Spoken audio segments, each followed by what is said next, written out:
Hi everyone, I've got a Toyota Verso here on a 65 plate, 2015-2016.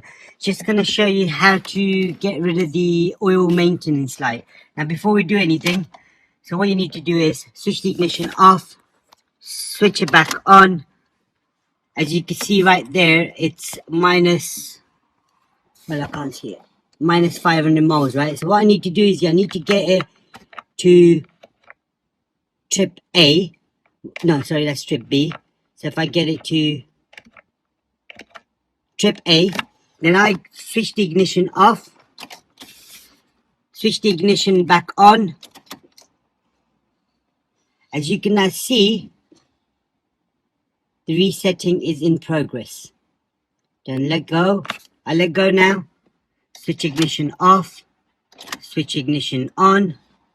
Now you can see right there is 12,000 miles for the next service. That's all you got to do on your car as well. If any more information, please do let us know, and we'll try to help you out as much as we can. Thank you very much. Goodbye.